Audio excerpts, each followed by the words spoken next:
A menos de uma semana da sanção da lei antiterrorismo pela presidência da República no Brasil, mais um atentado choca o mundo. Mais de 30 pessoas foram mortas no metrô e no aeroporto de Bruxelas, na Bélgica. Quem tem os detalhes é o repórter Gabriel Ciafrei, que fala ao vivo com a gente.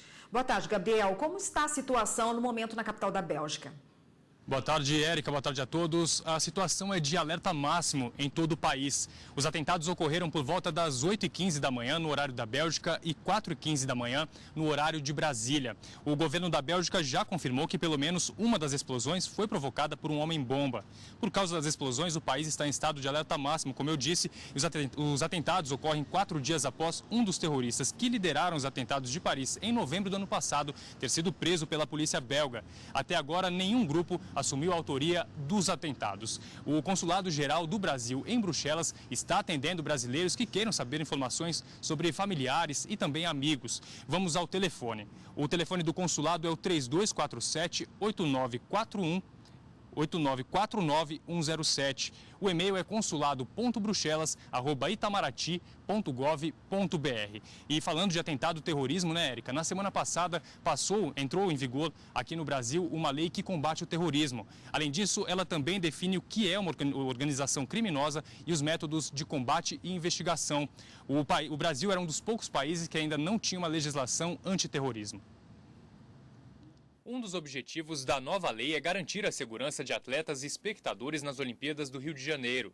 O evento reúne milhares de pessoas e o governo brasileiro e a organização dos Jogos Olímpicos não querem que cenas como essas dos atentados em Paris e Nova York aconteçam aqui no Brasil, colocando em risco a segurança pública. Era uma legislação que estava sendo esperada. Então, para os Jogos Olímpicos que nós teremos aqui e para outros eventos futuros, é importante que nós tenhamos a regulamentação, a tipificação do crime de terrorismo. A Lei 13.260 caracteriza terrorismo atos como usar ou ameaçar usar, transportar, guardar, portar ou trazer consigo explosivos, gases tóxicos, venenos, conteúdos biológicos, químicos, nucleares ou outros meios capazes de causar danos ou promover destruição em massa. Sabotar o funcionamento ou apoderar-se com violência, grave ameaça à pessoa ou servindo-se de mecanismos cibernéticos do controle total ou parcial e ainda que de modo temporário de meio de comunicação ou de transporte e de ambientes com grande número de pessoas, como portos, aeroportos, estações ferroviárias ou rodoviárias, estádios esportivos e demais instalações públicas. E atentar contra a vida ou integridade física de pessoa. Nesses casos, a pena varia de 12 a 30 anos de prisão. Quem promover, constituir, integrar ou prestar auxílio pessoalmente ou por interposta pessoa à organização terrorista também pode ser condenado. O artigo 3º estabelece, nesses casos, pena que varia de 5 a 8 anos de prisão. Cada vez mais o Brasil é alvo da atenção internacional e cada vez mais o Brasil precisa ter mecanismos legais, efetivos para o combate e para a repressão ao terrorismo. Além de definir o que são atos de terrorismo e estabelecer as punições, a nova lei também define quem ficará responsável por investigar e punir práticas terroristas. Caberá à Polícia Federal as investigações e à Justiça Federal processar e julgar os envolvidos. Pela primeira vez na história da democracia, da recente democracia brasileira, o crime de terrorismo passa a ser tipificado e sujeito às punições específicas da lei. Esse é o aspecto mais importante dessa nova legislação. E para falar, explicar mais sobre esse assunto, eu converso com a mestra em Direito Internacional, Andréa Dantas Echeverria. Boa tarde, doutora. Boa tarde, Érica. Tudo bom? Tudo bom. Vamos lá. A gente teve hoje, no dia de hoje, né, pouco menos de uma semana da sanção dessa lei antiterrorismo no Brasil, mais um atentado terrorista, dessa vez na Bélgica, muitas pessoas mortas, o mundo novamente em guerra contra o terror, né? O que isso significa? Como deixa o mundo nesse momento agora? Em estado de atenção? O estado de alerta é o que nós temos hoje, né? Infelizmente, acordamos novamente com um atentado terrorista, muito provavelmente, né, de acordo com os analistas, uma decorrência da prisão há 4 dias de um dos suspeitos dos atentados em Paris. Então, novamente, o que se pergunta, e especialmente no meio jurídico, o que a gente mais contesta é como conseguir coordenar essa questão dos ataques ao terrorismo, do combate ao terrorismo com os direitos fundamentais. O estado de emergência já tinha sido postergado, né, estendido na França, exatamente com o intuito de evitar novos ataques, e foi visto que essa extensão não foi suficiente para barrar esse novo ataque em Bruxelas. Então, novamente, temos que ter novos métodos e meios de combate ao terrorismo, mas, de outro lado, temos também que lembrar que os direitos fundamentais não podem ser violados com o intuito de perseguir os terroristas. Pois é, o que isso significa para as relações internacionais? Mais um atentado em tão pouco tempo, né? Eu acho que o que significa é que todos agora têm que reestudar os métodos de defesa contra o terrorismo. Né? Tanto os Estados Unidos como a França, né, e a própria Inglaterra vem trazendo várias formas de restrição de direitos, de restrição de acesso, escutas telefônicas que são muito criticadas, e é o que a gente enxerga que tais meios não vêm sendo suficientes e talvez eles venham oscilando, venham aumentando essa intenção de ataques terroristas. Então, é como se a defesa está alimentando o próprio processo de terrorismo. Então, toda a parte, tanto para o pessoal, né, de doutrina, como as pessoas que trabalham efetivamente em política externa, tem que trabalhar nesse sentido, de buscar novas soluções, né? Novas soluções que não sejam só soluções de conflito, mas temos que buscar soluções que busquem mais a paz, mais resoluções amigáveis, né? É muito difícil falar amigável em termos de terrorismo, mas o que a gente enxerga é que esse aumento do combate, ele tem gerado simplesmente novos ataques. Vamos falar então da nossa lei aqui, que foi sancionada semana passada pela Presidente da República, com alguns vetos.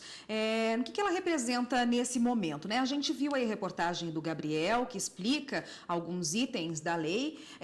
Como a lei, por exemplo, tipifica o terrorismo? Vamos explicar um pouquinho melhor isso. É muito importante, num momento como esse, você surgir com uma lei tipificando o terrorismo. Embora o conceito de terrorismo seja um conceito muito vago, né, ele tem uma carga muito mais ideológica do que uma carga conceitual, efetivamente.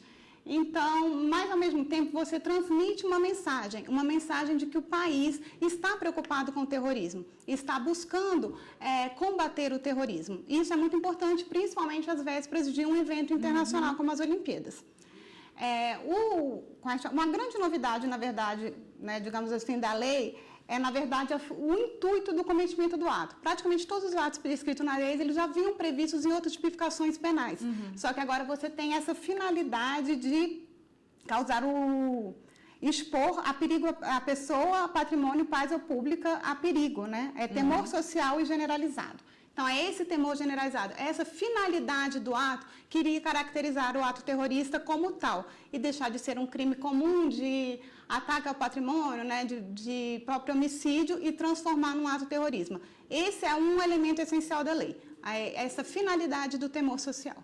Ainda tem várias outras dúvidas a gente tirar dessa lei aí. Só um minutinho, a gente já volta, vai para o intervalo, já volta, um minutinho. Aqui no estúdio nós voltamos a falar com a mestre em Direito Internacional, Andréa Dantas Echeverria.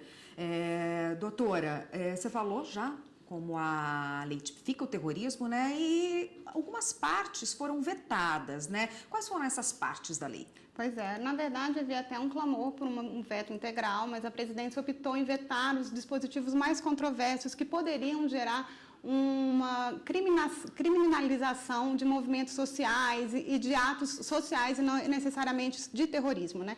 Essencialmente foram os parágrafos 1º e 2º do artigo 3º, os mais importantes, e o artigo 4º, que falam exatamente da depredação de bens públicos e da apologia ao crime. Então, a apologia mais em relação à liberdade de expressão, que também tem muita relação com a questão dos movimentos sociais, né?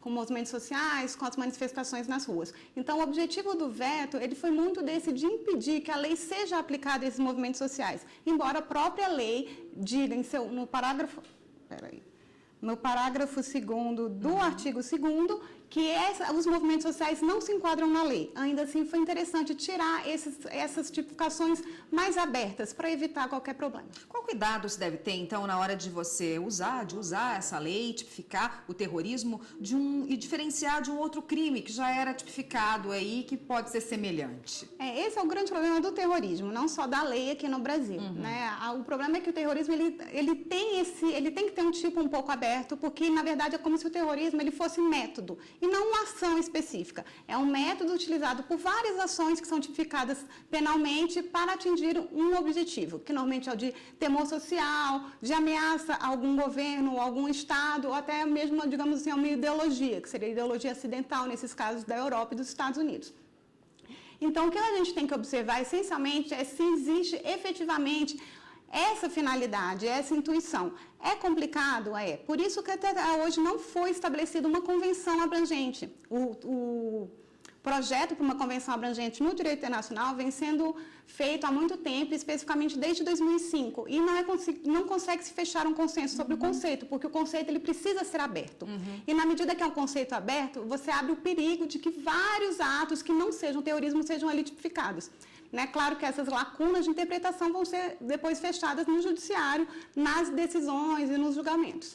Por o Brasil não ter atentados como os que... não ser palco de atentados como que ocorreram hoje, recentemente, na Bélgica e também nos Estados Unidos, na França, não ser palco disso, parece que o Brasil está livre do terrorismo. Mais recentemente, a Justiça bloqueou mais de 1.000 contas de pessoas ligadas, suspeitas de ter alguma ligação com o terrorismo. Então, quer dizer que é importante ter uma lei como essa no Brasil e não quer dizer que o país esteja livre desse tipo de crime, né? Sim, uma das questões do terrorismo é exatamente ele é muito espalhado, ele é meio que desenraizado, você não consegue identificar um único país que esteja relacionado. Então, as organizações criminosas, elas buscam financiamento por vários motivos, por várias formas. Uma das formas que elas buscam é investir em vários países, né? Investir e obter lucros ilícitos nesses países. Tanto que você tem uma convenção exatamente para repressão de financiamento, que já foi internalizada no Brasil também desde 2005, só que recentemente a gente teve essa lei 13.170 de outubro do ano passado, que permitiu esse bloqueio. Né? E foi exatamente com base nisso que a Advocacia Geral requisitou esse bloqueio que foi feito recentemente. Então, isso permitiu que você você reduza a burocracia. Essa lei 3.170, ela permitiu que você reduza a burocracia na repressão do financiamento ao terrorismo e permita um bloqueio mais rápido de bens, para evitar até que esses bens sejam diluídos, que a organização consiga escapar da justiça local antes mesmo de você conseguir uma cooperação internacional. Então, essa lei foi importante e essas decisões visam exatamente fazer uma cooperação jurídica internacional para tentar frear o financiamento e, com isso, quem sabe, frear os atos terroristas. Tá ótimo, doutora. Obrigada pela participação, principalmente nesse dia. Um dia triste para o mundo, mais um atentado terrorista na Bélgica e a menos de uma semana da sanção da lei antiterrorismo aqui no Brasil. Obrigada pelos esclarecimentos. Até uma